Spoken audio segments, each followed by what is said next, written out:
Shalom. Anda sedang bergabung di dalam podcast Awali Bersama Tuhan dari Gereja Kristen Kalam Kudus Merauke. Kami berharap podcast ini akan menjadi berkat bagi Anda dalam mengawali hari ini. Selamat mendengarkan. Tuhan Yesus memberkati.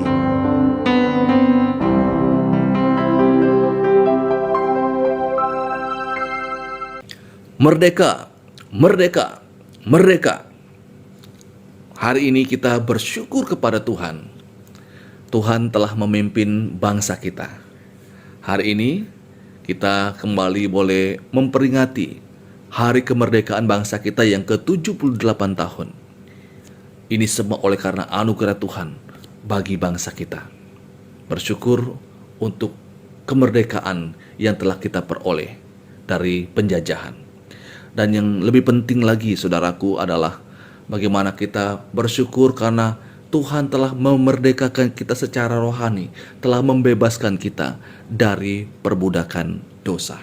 Mari pada pagi hari ini saya mengajak jemaat Tuhan bersama-sama menaikkan pujian doa kami, doa bagi bangsa ini. Mari bersama-sama kita menaikkan pujian ini di hadapan Tuhan.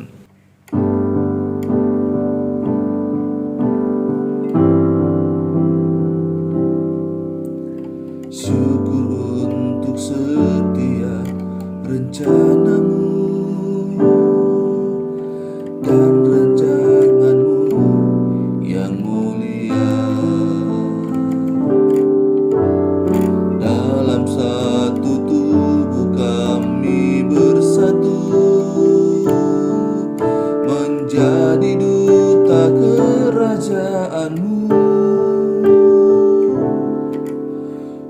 Ucapkan berkat atas Indonesia, biar kemuliaan Tuhan akan nyata bagi bangsa ini. Kami berdiri dan membawa doa kami kepadamu. Sesuatu yang besar pasti terjadi dan merupakan negeri kami.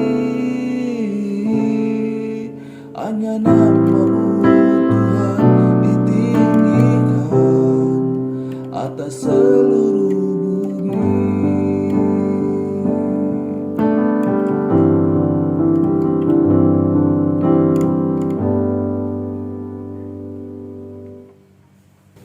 Kejadian 50 ayat yang ke-20.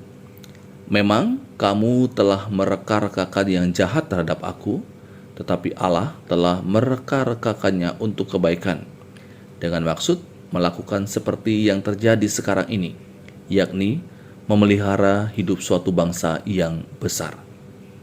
Saudaraku, di dalam pengajaran Kristen, kita mempercayai dua mandat, yaitu mandat budaya dan mandat penginjilan. Apa itu mandat budaya?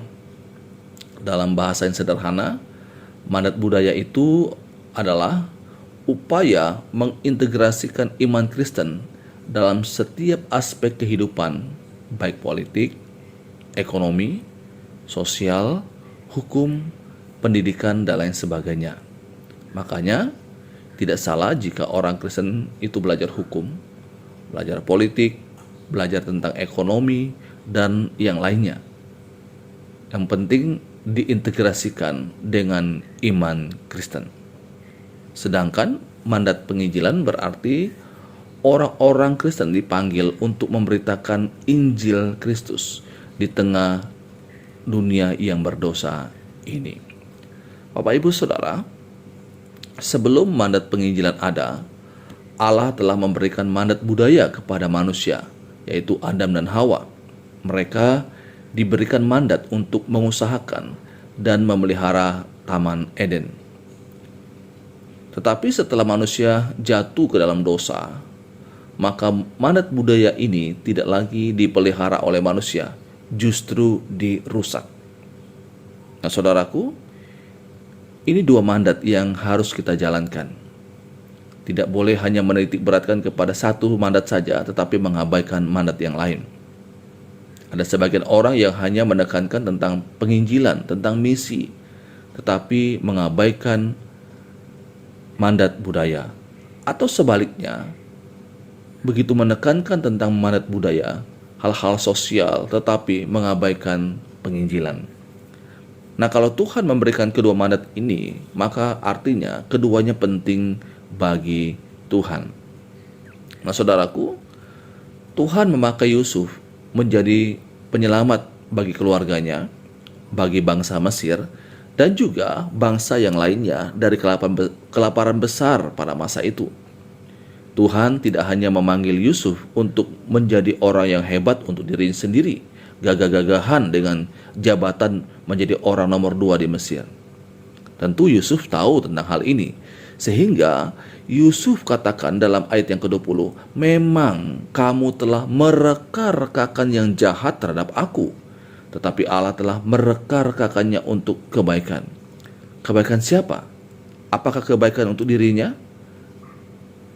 Dengan maksud melakukan seperti yang terjadi sekarang ini. Jadi ternyata bukan kebaikan bagi dirinya sendiri, tetapi kebaikan memelihara hidup suatu bangsa yang besar. Nah, itu yang dikatakan oleh Yusuf. Nah, Bapak Ibu Saudara, bukan hanya Yusuf atau bukan hanya keluarga Yusuf, tetapi seluruh Mesir dan masyarakat di sekitarnya. Karena kelaparan yang terjadi pada masa itu dikatakan begitu hebat. 7 tahun masa sulit. Tuhan panggil Yusuf untuk memelihara suatu bangsa yang besar. Ini adalah kisah Yusuf. Ia telah dipakai oleh Tuhan, diberikan tugas oleh Tuhan untuk menolong keluarganya, bangsa Mesir dan sekitarnya dari kelaparan besar. Sekarang pertanyaan bagi kita, apa bagian yang kita bisa ambil saat ini sebagai warga negara yang baik? Kita perlu ingat bahwa kita diberi mandat oleh Allah, yaitu mandat budaya dan mandat penginjilan.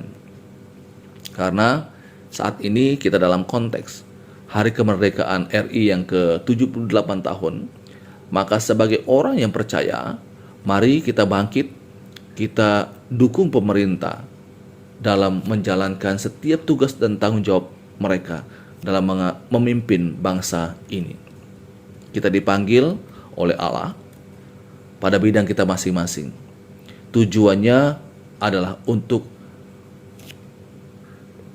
kepentingan yang lebih besar, bukan untuk kepentingan diri sendiri, bukan supaya kita semakin terkenal, bukan supaya kita semakin sukses, tetapi untuk kepentingan Allah.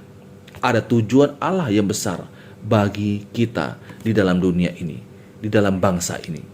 Sebagai guru, sebagai dosen, sebagai tenaga medis, sebagai kontraktor, sebagai pengusaha, sebagai ibu rumah tangga, apapun yang menjadi profesi kita, mari kita pikirkan dan mengambil bagian untuk memberikan sumbangsi bagi bangsa kita, memberikan dukungan bagi pemerintah untuk melakukan hal-hal yang baik bagi bangsa ini.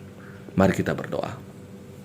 Kami sungguh bersyukur kepadamu ya Tuhan Yesus, untuk firman-Mu yang kami boleh baca, yang kami boleh renungkan. Kami bersyukur untuk bangsa kami, di mana bangsa kami boleh memperingati Hari Kemerdekaan pada hari ini, yang ke-78 tahun. Kami telah dibebaskan dari penjajah. Tetapi kami bersyukur lebih daripada itu adalah kami telah dimerdekakan secara rohani. Kami telah dibebaskan dari perbudakan dosa, sehingga kami menjadi orang-orang yang telah memperoleh kemenangan daripada Tuhan. Kami bukan lagi budak dosa, tapi kami adalah milik Allah yang terus melayani Tuhan selama kami hidup. Terima kasih Tuhan, kami menyerahkan hidup kami sepanjang hari ini ke dalam tangan-Mu. Tuhan pimpin kami selalu. Dalam nama Yesus kami bersyukur dan berdoa. Amin. Selamat pagi, selamat beraktivitas. Muridkan satu orang lagi bagi Kristus.